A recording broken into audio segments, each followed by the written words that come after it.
소망 가운데 기다림이라는 제목을 삼고 함께 은혜 받도록 하겠습니다. 여러분 그 대강절 시즌이 되면 이렇게 촛불을 켜는데요. 제가 이 촛불을 좀 켜도록 하겠습니다.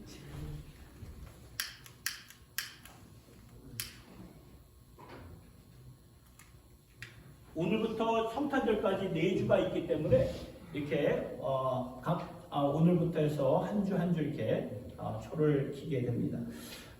그 이유는 제가 초를 킨 이유는 예수님이 이 세상의 빛으로 오셨기 때문이에요. 그래서 석주의 대강절, 성탄절까지 넉 주의 촛불을 준비했고 이제 첫 번째 초를 이제 켰는데요. 첫 번째 초는 소망 가운데 기다림이 되는 것이죠. 여러분 12월 하면은 12월 오늘 첫째 주일이 되는데 12월 하면 우리의 마음속에 가장 먼저 생각나는 것이 무엇입니까? 12월 하면은 딱 떠오르는 것이 성탄절이다. 또 크리스마스다. 믿는 자들에게는 말할 것도 없고 믿지 않는 자들에게도 이때만큼은 이렇게 크리스마스 분위기로 가득 차 있는 것을 보게 되는데 그러면서 이렇게 안타까운 것이 있습니다. 그것은 특별히 믿는 자들에게 예수 그리스도께서 우리를 찾아오신 이 사실, 하나님의 아들이 성육신하여서 우리 가운데 임재하여서 하나님의 영광 그 자체로 우리에게 찾아오신 이 위대한 사건을 우리가 너무나 이렇게 삶 가운데 분주한 삶을 통해서 그저 손살같이 빨리 지나가는 그러한 스케줄 가운데 그날이 오면은 크리스마스가 왔구나, 그날이 오면은 성탄절 예배 드리고 지나가는 경향이 많은데 이것처럼 안타까운 것이 없다는 그 말씀입니다.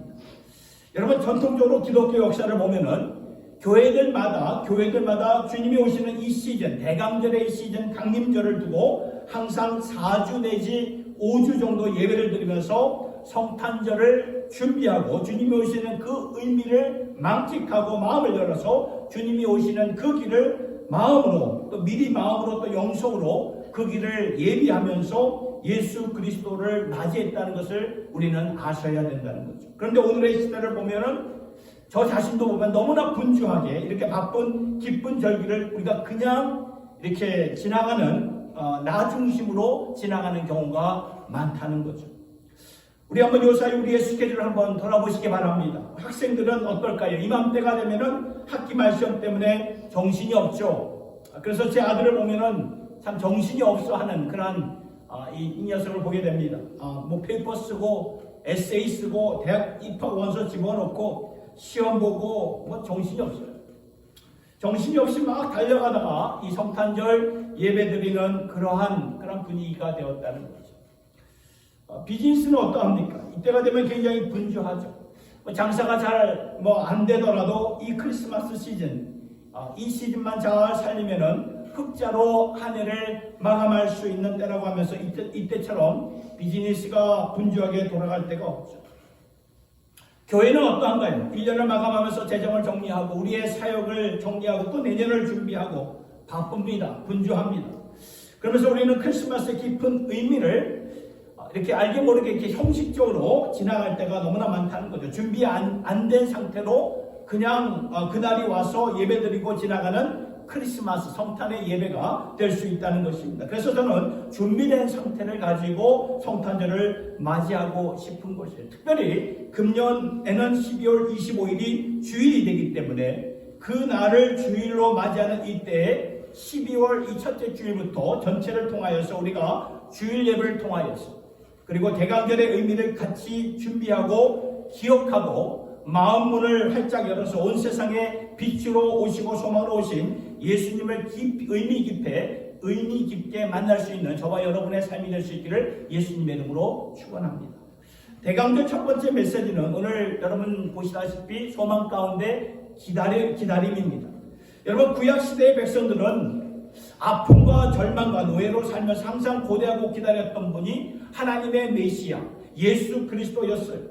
찬송가의 가사를 보아도 곧 오소서 임마누엘이라는 그러한 곡이 있는데 당신이 오셔야 이 세상이 새롭게 되고 당신의 지혜로 새로운 제도가 생기며 하나님의 평화가 열리게 되오니 곧 오소서 빨리 오셔야 합니다. 빨리 오시기 바랍니다. 이것은 이스라엘 백성들의 간절한 소망이었다는 것입니다. 구약 성경 전체의 메시지가 무엇이냐면 오시는 메시아, 하나님의 메시아를 기다리는 컨텍스트에서 쓰여진 말씀이었다는 거죠. 그러면 신약 성경의 말씀은 이미 오신 예수 그리스도 안에서 이제 다시 오실 예수 그리스도를 기다리는 때가 바로 신약 시대, 지금 살고 있는 우리 시대를 가리키는 거죠. 그러니까 기다림 가운데 구약 성경과 신약 성경이 쓰여진 것이라는 거죠. 그래서 신약 성경의 제일 마지막 구절도 요한계시록 22장 20절의 말씀도 뭐라고 나와 있으면 아멘 주 예수여 오시옵소서 마라나타 하면서 말씀의 결론을 맺고 있는데, 말씀이 이렇게 기다림 가운데 쓰여졌다는 것을 우리가 알아야 된다는 거죠. 그래서 이 성탄절 그리스도의 강림, 이것은 바로 소망 가운데 기다려야 된다는 것을 우리가 이렇게 마음판에 새겨야 되는 것입니다. 오늘 말씀을 보니까 마태복음 2장 앞부분에 동방박사들이 이제 유대 땅을 찾아오게 되죠. 동방박사들이 유대 땅을 찾아오는 이유는 그들이 이렇게 별을 공부하는 사람들이었습니다. 그런데 그런 가운데 특별한 별을 발견했던 거죠. 보았던 거예요. 물론 이것은 하나님께서 이 동방박사들의 눈을 열어서 볼 수 있도록 인도하셨다고 보는데, 그래서 이 동방박사들은 어느 한 별이 나타난 것을 보면서 반드시 그 유대 땅에 특별한 왕이 오셨다는 것을 깨닫고 그 왕을 찾아 나서지요. 이 소식이 이제 온 유대 나라에 퍼지게 되었고, 그래서 그 유대 나라가 소동하게 되죠. 그렇죠? 왕이 나타났더니 소동 안 할 리가 없죠. 그리고 그 당시 왕이었던 헤롯에게도 전달이 되니 헤롯의 입장에서는 얼마나 난감한 그런 상황이었겠습니까? 그 왕의 입장에서는 충분히 내가 지금 이 유대 나라의 왕인데 아니 누가 다른 왕이 태어났다는 것인가? 이게 말이 되는 것인가? 하면서 동방 박사들을 불러가지고 자신도 경배하는 척하면서 언제쯤에 그 별이 나타났는가를 파악하게 되죠. 그 후에 모든 유대교 지도자들을 불러가지고 구약 성경에 의하면 이 유대 왕이 언제 태어나는 것인가, 어디서 태어나는 것인가, 미가의 말씀을 통해서 나오는데, 구약 성경 미가서 말씀에 거기에 베들레헴이라고 유대교 지도자들이 헤롯 왕에게 말을 합니다. 그래가지고 헤롯은 이 동방 박사들의 말과 유대교 지도자들의 말을 종합해서 베들레헴에 태어난 그때를 중심해서 그 시기에 태어난 모든 2살부터 그 갓난아기들, 그때 남자의 갓난아기들을 모조리 다 죽이라는 끔찍한 명령을 내리죠. 그래서 이 베들레헴에 있던 모든 이 남자의 갓난아기들은 학살을 당하고 맙니다. 그리고 이 사건은 예레미야 선지자를 통해서 오늘 본문 17절 18절의 말씀을 보니까 이미 구약 성경에 예언된 말씀이라고 우리에게 알려주셨던 것이죠. 여러분, 이 말씀이 예수 그리스도의 탄생의 스토리인 마태복음 2장에 있었다는 것이 좀 이렇게 의아하지 않으십니까? 무슨 이유 하나님께서 성경을 이렇게 허락하셨을 때 베들레헴에서 갓난 아기들이 완전히 학살당하는 이 비극적인 사건을 예수 그리스도의 탄생의 한 역사적인 사건으로 기록하셨을까요? 어떻게 보면은 연결이 안 돼요. 이렇게 매칭이 안 됩니다. 그러나 여러분, 저는 이 말씀을 통해서 소망 가운데 기다림, 아픔과 어려움 가운데 탄식과 고통 가운데 하나님이 약속하신 메시아를 기다리며 하나님의 회복을 기다리며 하나님이 새롭게 하실 일들을 기다리는 말씀을 전하고 싶은 것입니다. 여러분, 오늘 말씀을 잘 보세요. 여기 헤롯 왕이 권력을 잡고 그 권력을 휘두르며 자신의 파워를 유지하기 위해서 정말 인간의 제정신으로는 할 수 없는 그런 일들, 끔찍한 악행을 범하는데, 그런 악행을 범할 때 아무도 막지를 못해요. 백성들은 헤롯 왕에 맞서서 감히 누가 맞서지도 못하고 싸울 수 있는 힘도 전혀 없어요. 그래서 그들은 오늘 말씀을 보니까 이 탄식과 울음만 터뜨릴 뿐이라는 거예요. 본문 17절 18절을 보니까 분명 예레미야 선지자가 이미 말씀한 내용이라고 하는데, 예레미야가 이 말씀을 썼던 때에는 유다 백성들이 어떤 상황이었냐면은 추방당하면서 나라를 잃고 힘이 없고 능력이 없어서 그 당시 대제국이었던 바벨론 나라로 포로가 되어서 잡혀가면서 나라도 잃고 소망도 잃고 성전도 잃었던 그때 그들이 울부짖었던 그 말씀을 본문을 통해서 이렇게 연결시켜주는 것을 보게 되는 것이죠. 여러분 오늘날 인디아라고죠. 인도 나라를 보면은 참 지난 30년 동안 많이 발전했고 그래서 잘 사는 나라가 된 것을 보게 됩니다. 그럼에도 불구하고 아직도 많은 그 인도의 백성들을 보면은 가난함 가운데 살고 있는 것 아시나요? 언젠가 그들의 가난함을 최근에 이렇게 사진으로 보면서 또한 그곳에서 사역하시는 선교사님으로부터 전해 들으면서 제 가슴에 좀 충격으로 좀 남아 있어요. 그렇게 가난함 가운데 살고 있는 그들의 모습을 보면서 아니 지난 30년 동안 그래도 나라가 많이 발전했고 부유했는데 그런데 왜 대다수는 이렇게 아직도 가난함에 찌들어 살고 있는가? 왜 이 사람들은 그 가난에서 벗어나지를 못하고 이렇게 살아가고 있는 것인가? 알아보았더니 이것이더라고요. 여러분 인도에는 사회 계급 제도가 있습니다. 이것이 오랜 역사 가운데 그 힌두 그들이 믿는 종교가 힌두 종교인데 그 종교를 통해 그들의 정서와 삶을 압도하고 있다는 거예요. 물론 이제는 민주주의 나라가 되면서 그것이 헌법적으로는 없어졌다고 하지만 오랜 세월 수천 년 동안 지배받은 정서가 그들의 마음속까지는 없어질 리가 없지요. 힌두이즘의 영향을 받아가지고 사회 계급에 완전히 사로잡힌 그들은 이것은 우리의 운명이다. 이것은 우리가 받아들일 수밖에 없는 것이고 이 운명에서 이 가난한 운명에서 탈출할 수 있는 유일한 방법은 우리가 다음 생애에 더 좋은 자리에서 태어나는 것밖에 없다. 그래가지고 일어나지를 못해요. 그러면서 울고 있습니다. 아파하고 있습니다. 오늘 이 말씀에 나온 베들레헴의 여인들처럼 갓 태어난 자식들을 잃고 슬피 통곡하며 비탄해하는 그러한 모습으로 남아있는 거죠. 그런데 하나님의 아들 예수 그리스도가 바로 이러한 세상 안으로 들어오셨구나 라는 것을 우리가 이것을 볼 수 있어야 된다는 거예요. 그들의 아픔과 어려움과 탄식의 현장 안으로 예수님이 찾아오셨다는 것을 우리가 볼 수 있어야 된다는 거예요. 여러분 예수님이 어디에서 태어나셨나요? 한 여인의 몸을 통해서 구유에서 태어나지 않았습니까?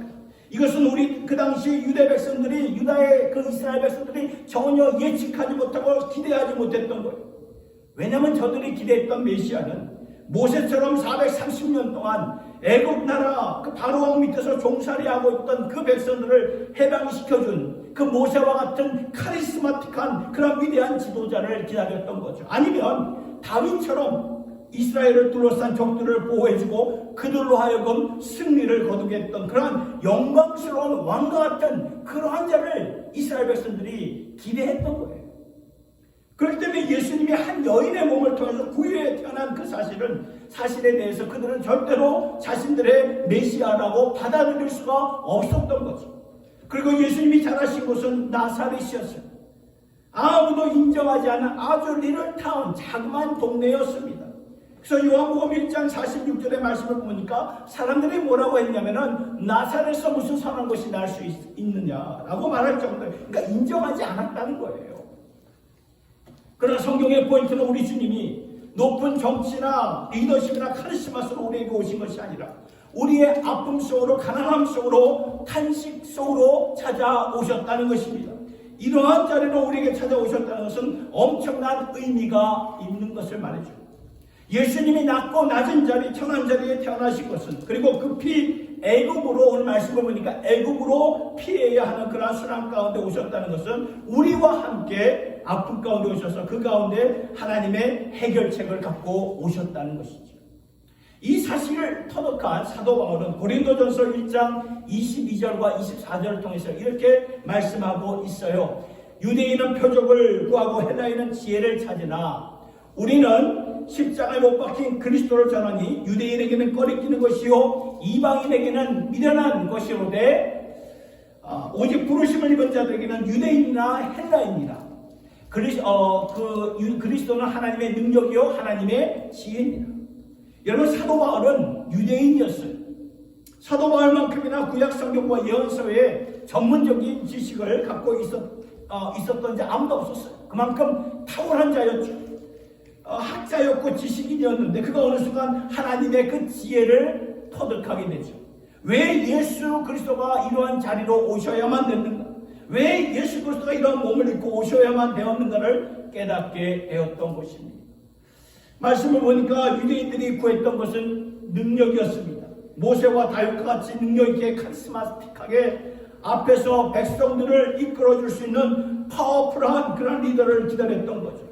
그래서 이 유대인들에게는 능력이, 파워가 전부 다였어요. 헬라인들에게는 지혜가 다였습니다. 이렇게 철학적으로 구성된 사회였기 때문에 철학과 지식이 그들에겐 전부였죠. 근데 여러분, 지식적으로 보면 십자가라는 것은 아무것도 아닙니다.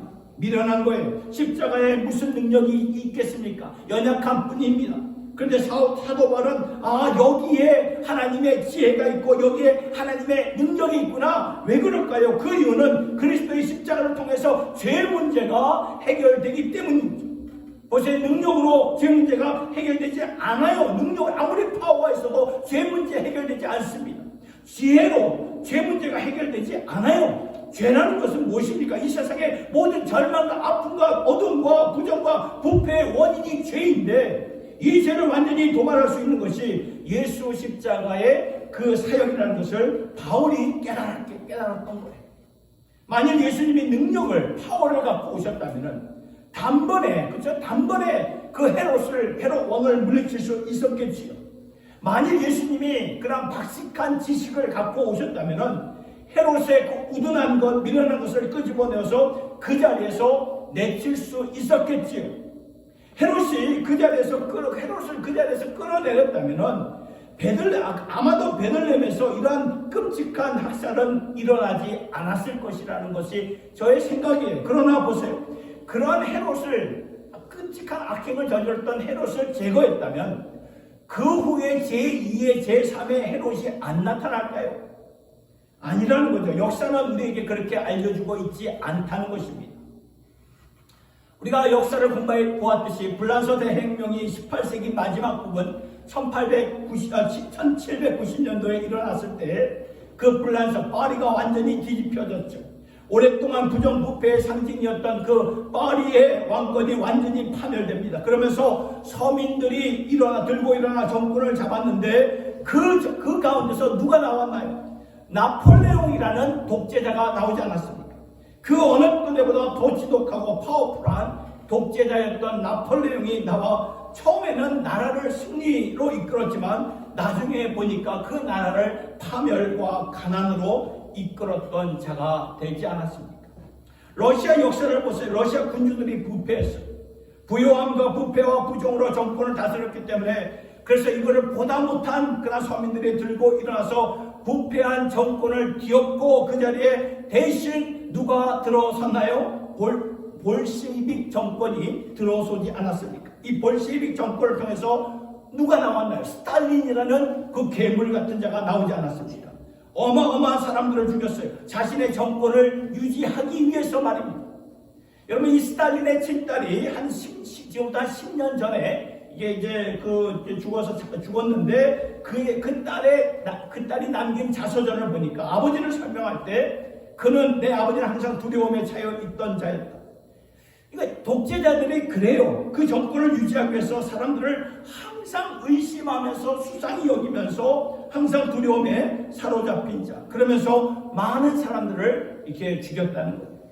그러니까 이것이 한 정권이 부패되었다고 해서 우리의 힘으로, 파워로 그 정권을 없애면 그 다른 정권은 그 부패가 없을 것이라고 누가 보장을 할 것입니까? 보장할 수 없다는 거예요. 왜냐하면 부패한 정권을 없앤다는 것은 증상을 없앨 뿐이지 그 근본, 원인을 제거할 수는 없다는 거예요.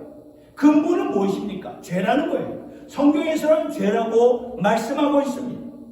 우리가 하나님을 떠난 백성으로서 우리 자신이 하나님이 되고 세상의 돈이 나의 주인이 되고, 이렇게 하나님을 떠난 백성들이 하나님을 떠난 죄로 말미암아 모든 어려움과 절망과 아픔과 부정, 부패를 일으킨다고 성경은 말씀하고 있어요. 그래서 누군가 근본적인 문제를 해결하기 위해서는 이 죄 문제를 해결해야 되는데, 사도 바울이 그것을 깨달았던 거죠. 아, 그렇구나. 능력도 아니고 지식도 아니구나. 십자가가 없구나. 오직 십자가뿐이구나. 십자가는 미련하고 연약하지만 여기에 하나님께서 모든 절망과 원인이 되는 그 죄를 도말하시려는 하나님의 지식과 하나님의 능력이 십자가 안에 담겨져 있구나. 왜 예수 그리스도가 낮은 자리에, 낮고 찬한 자리에 오셔서 고난받는 자리, 인류를 위해서 십자가를 지셔야만 되었는가를 깨닫고 그는 그의 삶 전체가 오직 십자가 예수만을 전했던 삶을 보게 되지 않습니까?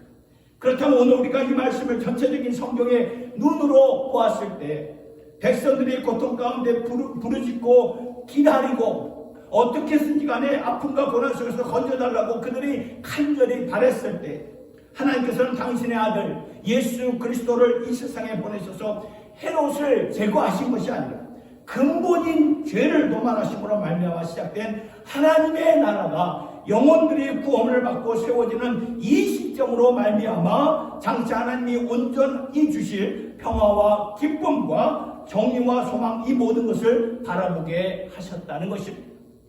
고통 가운데, 탄식 가운데, 아픔과 통곡 가운데 있을지라도 하나님을 열망하고 하나님을 바라고 하나님을 기다리는 백성들이 되어라, 그 말씀을 하시는 거예요. 왜냐하면 우리의 죄를 위해 십자가에서 죽으시고 사흘 만에 부활하신 예수님이 사망에서 오는 것을 완전히 없애버리셨고, 그래서 이제는 하나님의 구속사역이 다 이루어질 때까지 하나님 우편에 계시다가 다시 오실 때, 언젠가 다시 오실 때 그때야말로 하나님의 온전한 평화와 정의와 기쁨을 세우신다는 것입니다. 그래서 로마서 8장 22절과 25절에 이런 말씀을 했지요.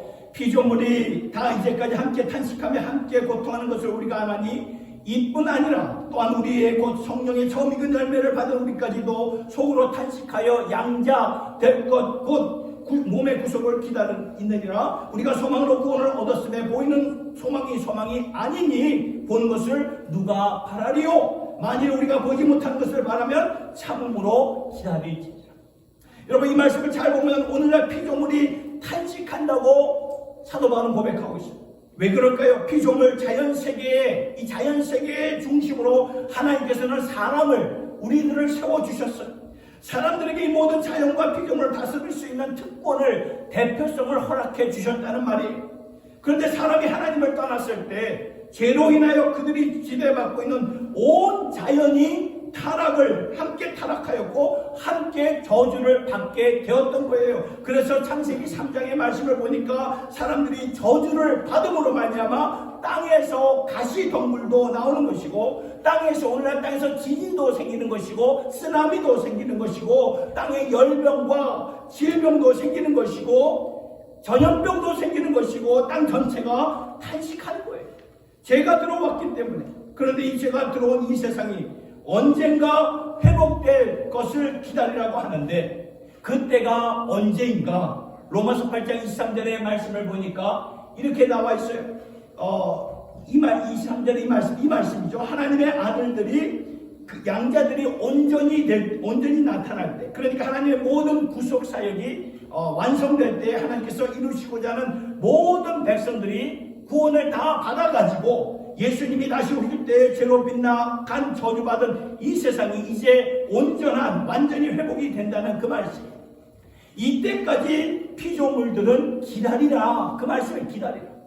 그때까지 세상이 그때까지 우리는 탄식하면서 살게 된다는 것입니다. 세상에 살면서 질병을 갖게 되고, 세상에 살면서 사고를 당할 수도 있고, 세상에 살면서 아픔과 슬픔이 있고 전쟁이 있고, 세상에 살면서 우리의 사업이 무너질 수도 있고, 세상에 살면서 부정부패로 백성들이 힘들어하고 고통스러워하는 그런 아픔들이 있다는 거예요. 이것은 죄로 인하여 빗나간 피조물들과 함께 탄식하는 우리의 모습이라고 성경은 분명히 우리에게 말씀해 주고 있는 것입니다. 그러나 언젠가 예수님이 다시 오셔서 새 하늘과 새 땅을 만드시는 그날에는 다시는 아픔과 질병과 부정부패가 없는 하나님의 의로운 나라가 임할 것이기 때문에 그때까지 소망으로 기다리라 말씀은 오늘 우리에게 증거하는 것입니다. 로마서 8장 24절 25절의 말씀, 이 말씀을 보니까 우리가 소망으로 구원을 얻었으며 보이는 소망이 아니니 누가 보는 것을 바라리요. 그러나 만약 우리가 보지 못하는 것을 바라면 참음으로 기다릴 수 있다. 보셨죠? 우리가 지금은 육안의 눈으로는 보지 못하지만 그때는 우리가 믿음의 눈으로 하나님의 말씀을 붙잡고 우리가 살아간다면, 그때가 반드시 온다는 것을 알기 때문에 우리는 소망으로 기다릴 수 있다는 말씀입니다.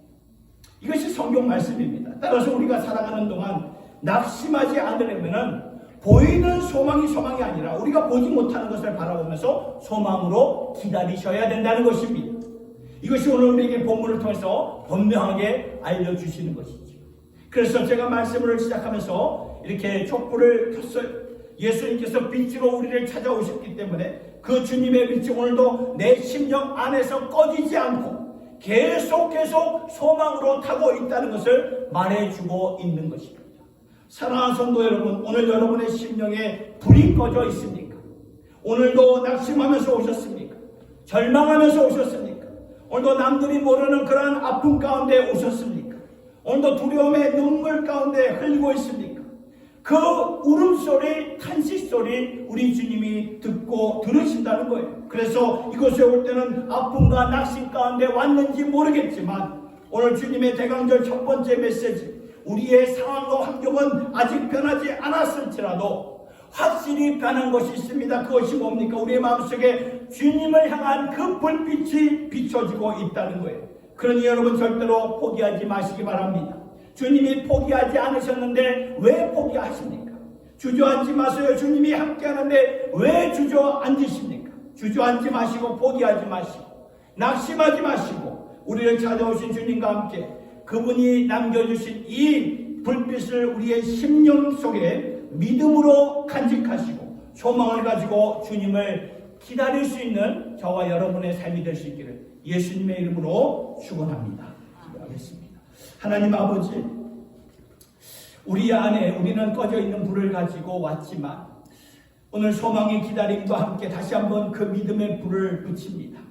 주님의 불은 소멸하지 않았는데 내가 그 불이 꺼진 것이라 생각하며 살았는데 하나님 아버지, 내 안에 세상의 먼지를 털게 하여 주시고 먼저 나를 찾아오신 주님, 그리고 오늘도 계속해서 찾아오시는 주님, 그리고 언젠가 우리를 영광 중에 친히 맞이해 주실 주님을 바라보면서 소망으로 기다리게 하여 주시옵소서. 하나님 아버지, 삶을 살다 보면 죄악 가운데 떨쳐버리지 못하는 연약함이 있고 다른 사람들이 모르는 나만 아는 그러한 두려움과 걱정이 있습니다. 그러나 아버지, 말씀에 의지하여 주님만 바라봅니다. 우리의 마음을 만져주셔서 오직 주님의 소망을 기다리며 찬송하며 기쁨으로 자족하는 마음을 가지고 살아가는 주님의 권속들 되게 하여 주시옵소서. 예수님의 이름으로 기도드리옵나이다. 아멘.